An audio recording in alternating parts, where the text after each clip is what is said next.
Welcome to another episode of AI Product Leader. Every week we shine a light on what it really takes to join the AI world. Real conversations with real AI builders, founders, product leaders, AI experts, technologists, and everything in between to shed a light on where the world of AI is right now and what that path looks like, whether you're building AI products or an AI career. Have a question or topic? Email us at support@AI Career Boost and join the conversation. I'm Polly Allen, your host and founder of AI Career Boost, where I spend my time helping product managers and leaders navigate the world of AI and thrive in AI leadership roles. I've spent my career in both the product management and software development sides of the house, and I'm an ex-Alexa principal product manager where I successfully launched the first generative AI answers on Alexa back in 2020. I'm also a Top 100 Women of the Future winner, and I love talking about people's paths in AI, especially when I have such esteemed guests as I do today. I'm thrilled to introduce Vicki Reyzelman, a visionary leader at the forefront of AI-driven business transformation. With over 2 decades of experience in tech leadership, Vicki has consistently pushed the boundaries of innovation across roles at industry giants like Salesforce, Akamai, and Yahoo. Her expertise spans artificial intelligence, enterprise architecture, cloud computing, and cybersecurity, making her a true polymath in the tech world. Vicki's impact is tangible, from implementing AI agents that slashed operational costs by hundreds of thousands of dollars to scaling global account portfolios with 30% year-over-year growth. As a thought leader, she shared her insights through publications in eWeek and O'Reilly Media, and she hosts the Chat About AI videocast that I've had the pleasure to be on. She demystifies complex tech concepts for a broader audience. With a recent certificate in AI from MIT Sloan and an MBA focused on information security, Vicki brings a unique blend of cutting-edge knowledge and strategic business acumen to every challenge she tackles. And her mission is to empower organizations to harness the full potential of AI and emerging technologies, making her an invaluable voice in today's rapidly evolving tech landscape. So glad you could be here with us today, Vicki. How are you doing? I'm doing great. Thank you for that generous introduction. I'm like, wow, it's very impressive. Look, if you say it that way, Yeah, you it are very sounds good. impressive. Yeah. It's all true, very true. Fantastic. Well, I thought we'd kick off by getting to know just a little bit more about you pre working in AI. I know you've worked in technology and your undergrad is in computer science, but I'd love to hear before you were working in in AI specifically, what kinds of projects did you work on? Well, I started a while ago. I've been in the technology for over 25 years. So when I started back in 2000 with Deloitte, I was for the first time putting websites online. So this is when customers were still figuring out how do we do business online. There wasn't Amazon around trying to, where we could buy everything we ever wanted.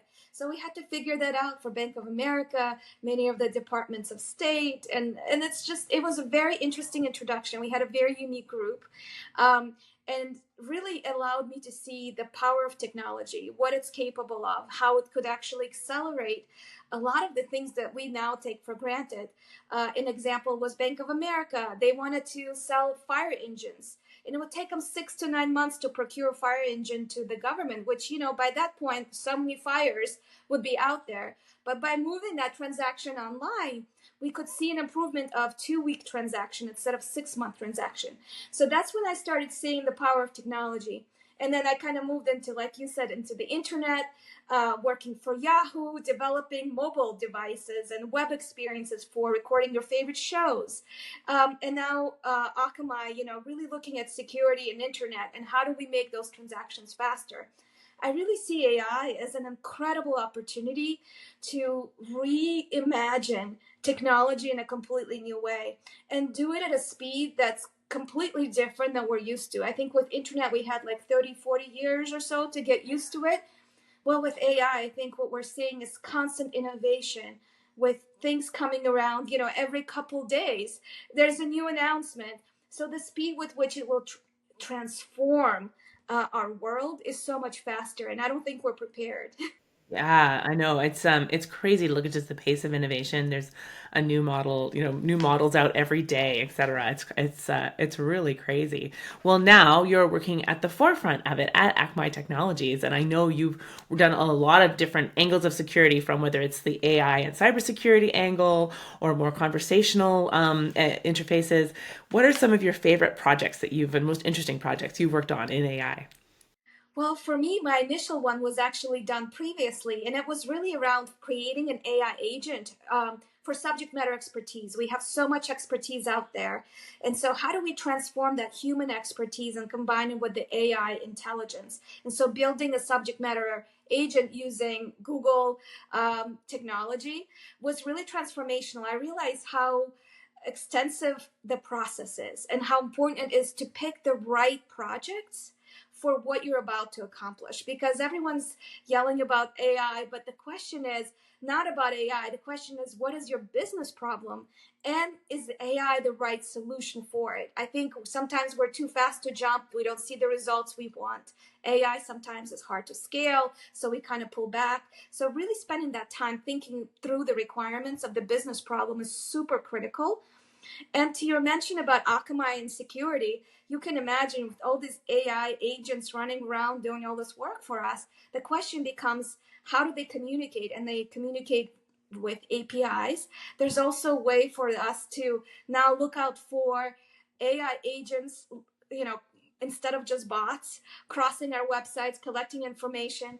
So we really have to expand our thought process about the internet ecosystem, for lack of a better word, because now we have to share it with these AI agents who are also Mhm. trying to make a go at it.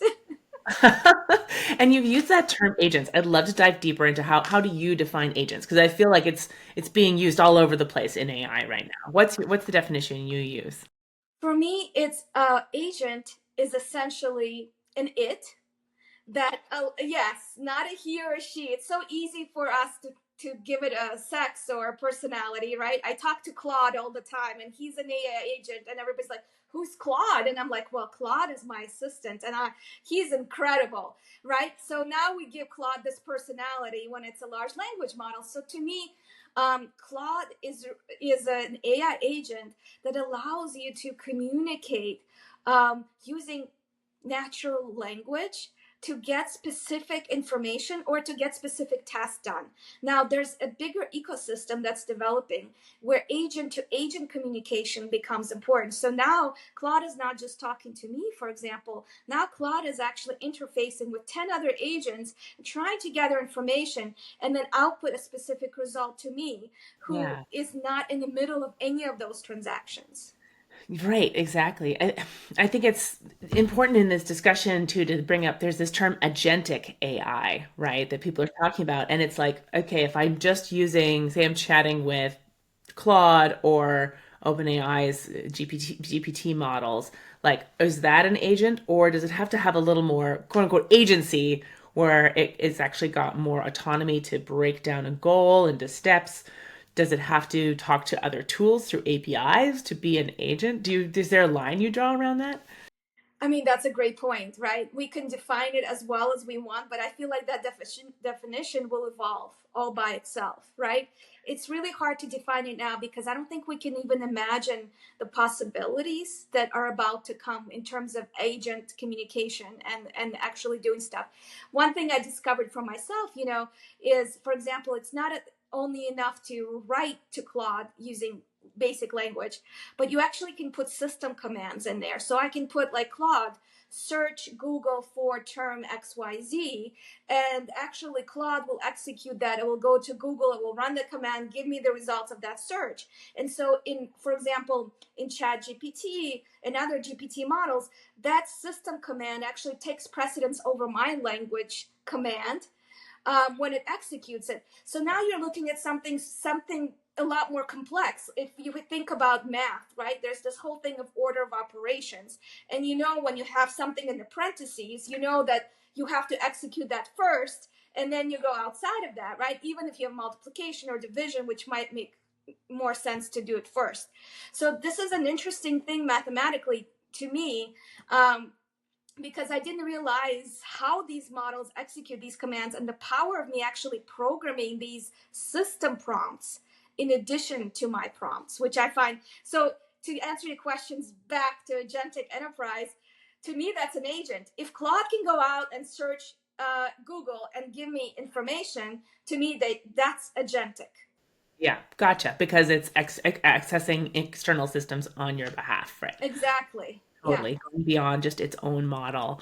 Yeah, I love that definition. I think it's like it's not cut and dried, right? But I think when we're talking about these new capabilities, people need to understand, which of these we mean when we say it's an agent, right? Yeah. So, which do you prefer, Claude, telling Claude to use Google, or have you tried Perplexity in terms of I've searching? I've tried Perplexity. I actually like Perplexity, and I like that it's free, and I like how it breaks down what it's doing. In terms of the pro version of it, you can kind of see its logic, and I enjoy that. Um, but I honestly, it's almost a little bit of an overkill for me. Like, I still prefer Google, and I still prefer Claude. Like, to me, those are, in my mind at least, I go to them for specific function. And Perplexity kind of like bridges that gap, but I don't have it a step on my mind to use it. Oh, interesting. Yeah, just because you've gotten used to Claude, and if you need web information, you pull it in that way. Yeah, and now that Google, they have their own kind of summary that they provide in search results, which uses their generative, AI model. So you're kind of getting that. So this whole idea of search, like that we got away with, like being on search, page 10 or something like that. Now, honestly, I don't even click on search results. I look for that quick summary that Google provides me, and I'm like, okay, that's pretty good. Yeah. Yeah, totally. And I mean, as long as it is true, right? As Those are long the as it's true, it makes sense. I like it. it's So it's funny how both Perplexity and Google provide those links so you can, double check. But the studies on this of human behavior have shown over and over again, beyond the first few times, we don't really check this if it aligns broadly with if what we it kind of aligns, it want. makes sense. We go Yeah, with it. Yeah. exactly. So it's like there's always this chance for the slight misinformation to slip in there. We have to be careful, Well, but it's just so hard. It's the first time that humans have to process so much information and rely on their own intellect to make sense of it, right? We've never really had to do it at this scale in the past. If you think about, we lived in small villages, we were agricultural communities. Your neighbor tells you something, you believe them. Your grandmother tells you a story from 2 generations ago. What, you can't fact check that, right? So, I mean, in a way, while we hate all the hallucinations that AI provides us, and we want to have accurate information, we have a much higher expectation about AI interaction with human than we do for other humans. I mean, look at our most recent presidential debate. I mean, very fresh as the time of recording, and yeah, oh my I'm just goodness. yeah.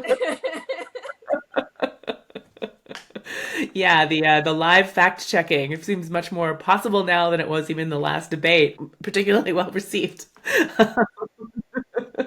Man, oh man. So obviously you are a power user, and you're developing systems as a solution architect. Is that right at Akamai, your current Yeah, position? solutions engineer. So I'm essentially helping customers choose the right solution for them when it comes to security or, accelerating their website.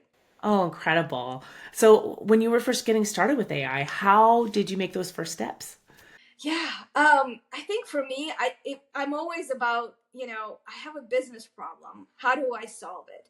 And a lot of my time was spent in the retail industry. So as you can imagine, the Amazon effect, more than 50%, it's probably higher than that right now, of all e-commerce transactions go to Amazon. So all these other stores have to compete for the attention.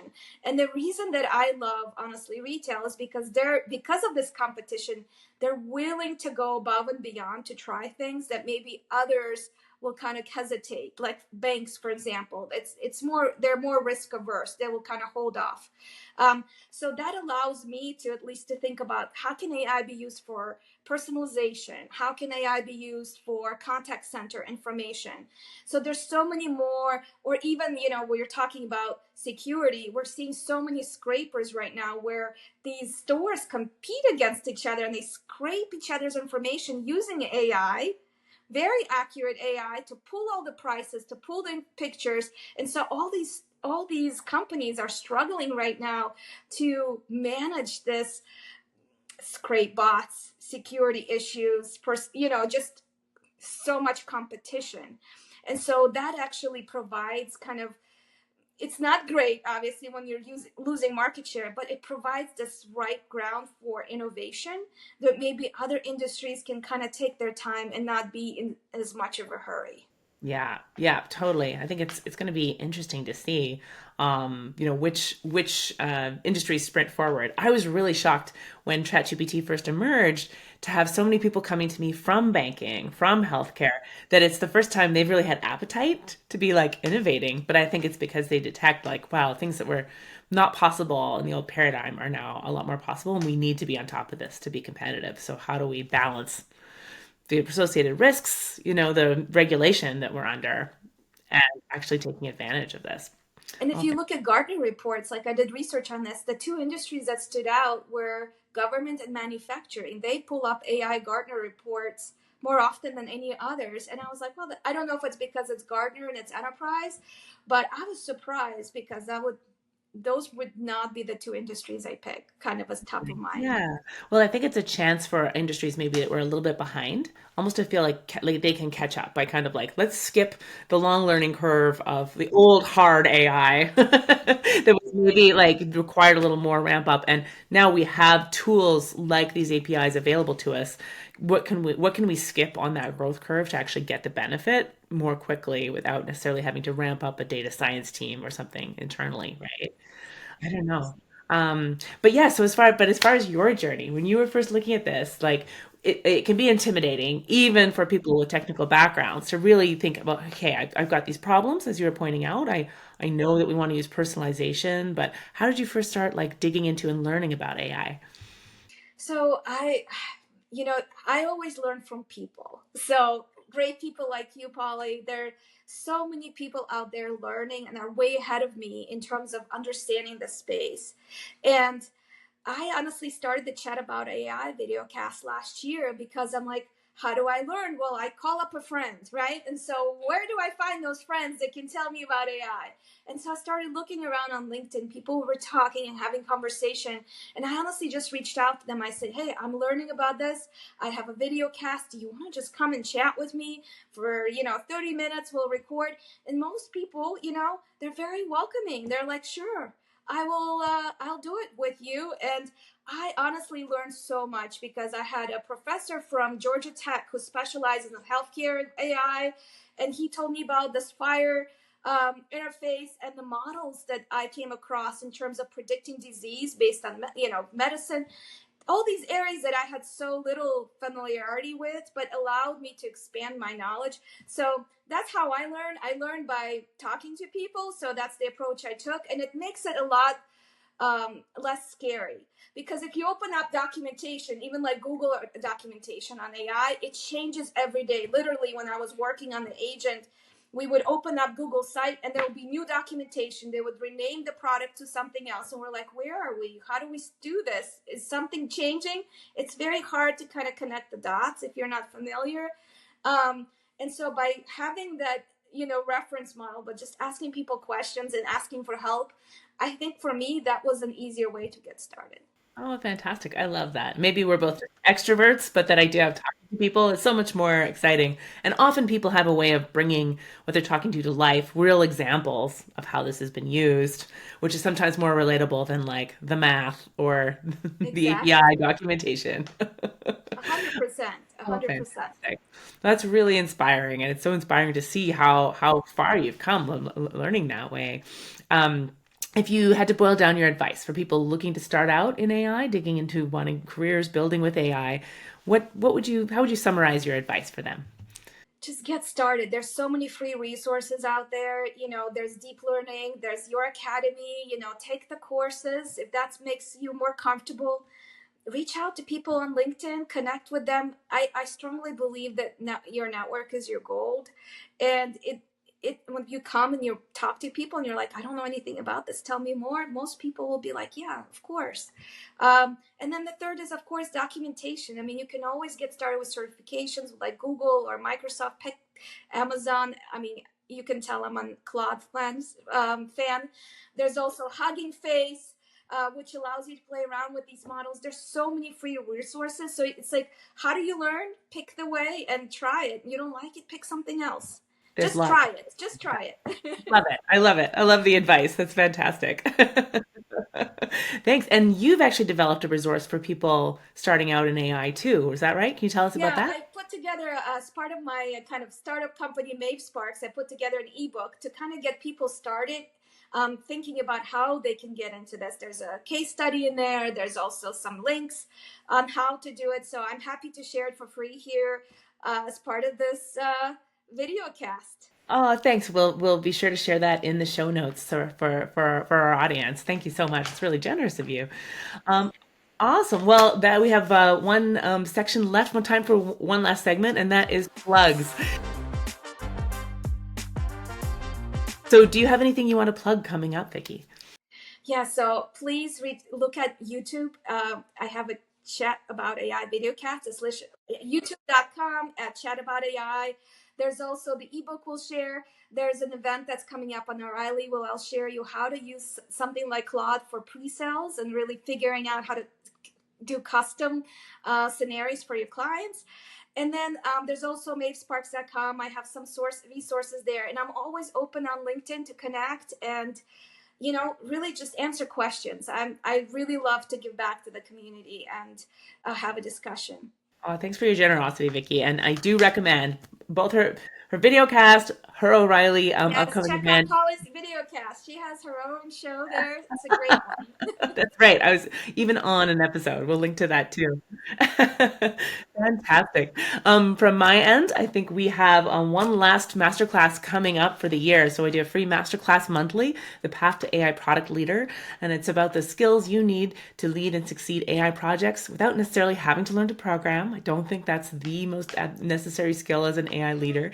And so that's coming up. Check out the my website at aicareerboost.com to find out when the next one is playing. Thanks so much again, Vicky, for being Thank a you. part of this. I It's look a forward to your fabulous time. masterclass. I think that's an amazing way to get started. So I hope Oh, your thank you. audience will connect.